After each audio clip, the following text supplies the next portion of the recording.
Hi guys from Chi Navarro's channel, this is your Chika Dora.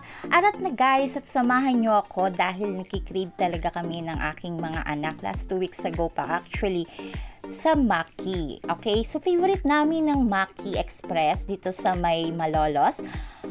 Along the way lang siya sa may Ople Road and katapat lang siya ng Lako saan ang school ng aking baby Yuan. Yan. So after ko may pinuntahan lang kasi ako sa Malolos and then naisipan kong dumaan na dito. Yan, para i-surprise na rin ang aking family dahil hindi lang po ako may favorite dito kundi pati rin po sila. So yan guys, so pinaunlakan naman ako ni ate na kuhanan siya ng video habang piniprepare niya yung aking order.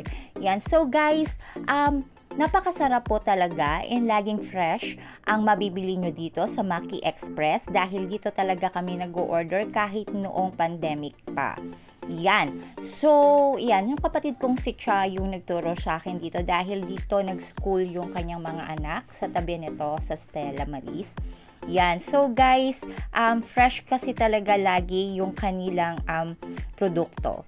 And of course, ayan, nakauwi na ako ng bahay and gusto kong partneran nitong spicy noodle soup. Yan, kasi medyo umuulan-ulan guys, kaya masarap yan i-partner dito. And sad to say, ginabi ako dahil napaka-traffic po talaga and nakakain na yung aking family. Ang sabi nila, mamaya, titikman din nila yung dala-dala ko. So, guys, magsasolo muna akong kumain and ayaw muna nila ako samahan. Diyan, may kanya-kanya rin silang ginagawa. So, for today's video, ako muna ang makakakwentuhan ninyo. So, yun nga guys, sabi ko nga sa inyo, ang content natin ngayon ay kain serye. So, kakain tayo at the same time, magkukwento ako. Yan guys. So, pero pray muna, magpasalamat muna sa blessing na ating natanggap. Yan guys. Blessing po ito kasi actually, yung pinambili ko nito, binigay lang sa akin ng boss ko. Yan. Thank you, Miss A. Yan. Napakabait ng boss ko. Yan. So, inabutan niya ako.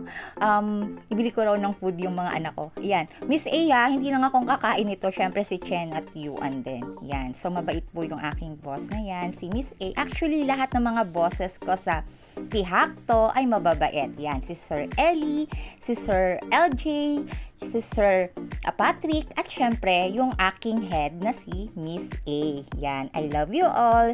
Yan, guys. So, actually, medyo down ang atin nyo this past few days. Syempre, tao lang, 'di ba? And napapagod din.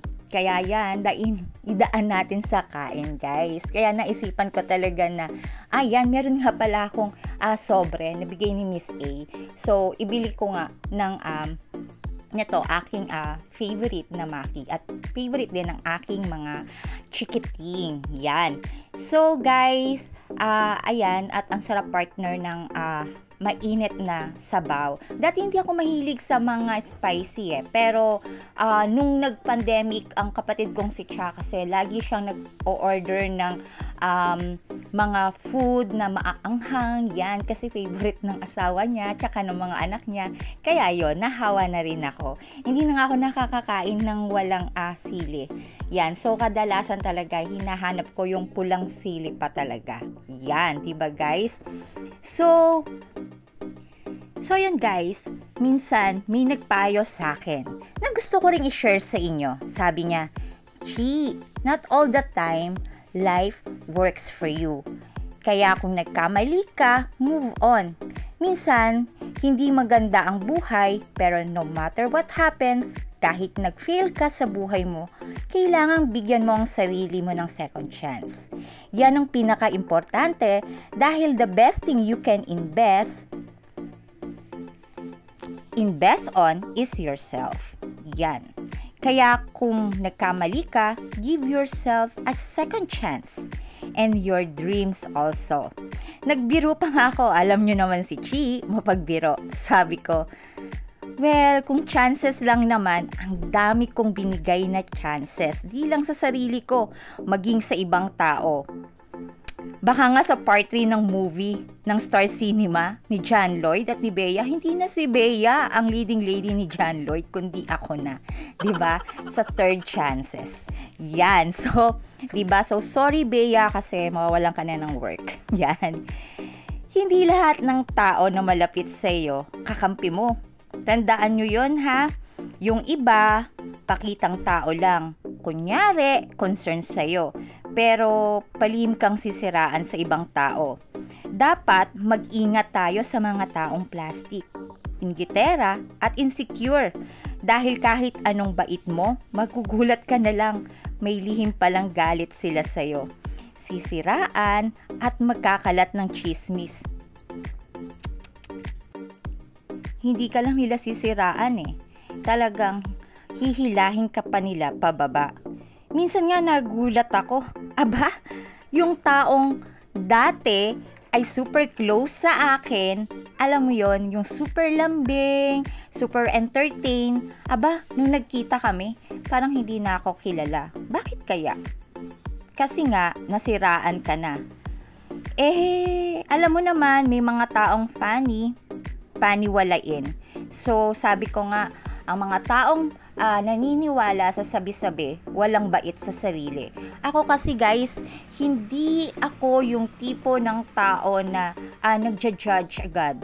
Alam nyo yon, yung ako yung tao na hanggat hindi mo sa akin ginagawa, hanggat hindi ko nakikita, hindi ako maniniwala. So, maniniwala lang ako pag na-experience ko na. So, yun guys, and huwag kayong mag-alala kasi ang dami ko ng experience na ganito eh. Huwag kayong mag-alala dahil may Diyos na hindi natutulog at alam niya kung ano yung totoo. Kaya alam nyo ba guys, ang dami gumawa sa akin ng ganito eh. Pero alam nyo, minsan bumilang lang ako ng 1 week, 2 weeks, or a month. Alam nyo guys, bumalik na sa kanila yung lahat ng ginawa nila sa akin. Hindi lang isang beses or times 2, times 3, times 4 pa siguro ng ginawa nila sa akin yung bumabalik sa kanila. Well, hindi ko yung dinasal kay Lord. Actually, ang dasal ko kay Lord, bigyan sila ng peace of mind and makontento sila sa kung ano ang meron sila. Pero yun guys, alam mo yun, mababalitaan mo na lang na eto yung nangyari. And hindi ako masaya. Hindi ako masaya sa ganong pangyayari na may ganitong nangyari sa kanila. Malungkot kasi sabi ko nga, never ako nag-pray kay Lord na mayroong masamang mangyari sa kanila or ganito din ang mangyari pabalik sa kanila. Gusto ko lang is sana maging mabuti na rin yung mga pag-uugali nila at makontento sila sa kung ano yung ibinigay sa kanila ni Lord na blessing, 'di ba? Kasi kung hindi ka magiging kontento sa blessing na nasa iyo at hahanapin mo kung ano ang meron ng iba, hindi ka nga magiging masaya. At lagi mong hahanapin sa sarili mo na kung anong lungkot meron ka, maranasan rin ng iba. Which is not good, guys. 'Di ba? So, para maging masaya kayo, ay hanapin ninyo ang totoong kaligayahan sa puso nyo. Minsan kasi guys, ang galit ng tao, hinuhugutan niya yung pagiging selosa niya. Ang pagiging selosa ng isang tao ay nagmumula hindi dahil sa maganda ka, may maganda kang bahay, magandang sasakyan, o sa ganda ng trabaho mo. Dahil ang totoo lang, karamihan ng mga inggitera o naiinggit sa'yo, meron silang lahat ng ito o mas higit pa sa meron ka. Bakit kaya? Ano kaya ang kinaiinggit nila sa'yo? Kasi nga, yung energy mo, how you carry yourself, the way you manage yourself in life, those things that makes you shine and no one can ever turn off. Iyon, ang meron ka na wala sila. Kaya, go lang! Ipagpatuloy mo lang yung buhay mo. At alam ko naman na, yun nga, lagi lang nasa tabi natin si God and siya na yung bahalang bumalik sa lahat ng tao na nananakit sa atin. Sabi nga, vengeance is not ours, it's God. So, kaya yun guys, ikain na lang natin yung mga bagay na hindi magandang nangyayari dahil sa mga taong nakapaligid sa atin. 'Di ba? Wala hindi sila masaya sa buhay nila, kaya ganun sila. Tayo, simpleng ganito lang, masaya na tayo. So yun guys ha, so yun, kung gusto nyong kumain ng Maki, punta lang kayo sa Maki Express. So yan, masarap po yan at laging fresh. So yan, at dahil late na nga ako dumating, dito na lang ako kumain sa room namin. So may extension po ako sa room ko na kitchen. Yan, so para kapag dumadating ako ng late, nakakapagod din bumaba pa, and sarado na rin ang pinto sa baba, kaya may sarili po akong door. Kaya yan, dyan na lang ako kumain. And after ko naman kumain, sabi ng mga anak ko is kakain na rin sila. So happy na busog na nga sila kasi nga late akong dumating, nauna na silang kumain. And of course guys, hindi ko naman to mauubos dahil ang dami.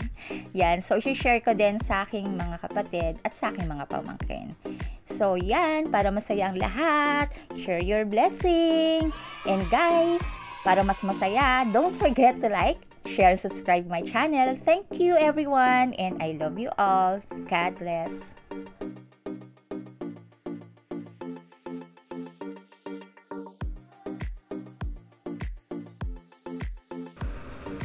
Yum, yum, yum! Bago nga pala matapos ang aking vlog, guys, gusto ko muna palang batiin ng happy birthday ang aking dalawang pumpkins, sina City at Hearty. Yan, so kapag okay na, tapos na mga exams and everything, yan, lalabas na lang tayo. Simple lang, pero alam ko naman na kahit simple lang, mapapasaya ko na kayo. Yun guys ha, so be happy always and be kind to everyone. I love you. Yan, nagsasalita ako pero hindi ko na kasi yan minute ko na lang kasi medyo pangit yung pagkaka-record, malabo. So ayan nga po, nag-voice over na lang ako. And mas gusto ko talaga yun, nag-voice over na lang and then ini-enjoy ko yung pagkain. You know naman, ang sarap kumain guys. Yum, yum, yum. Thank you Miss A. I love you.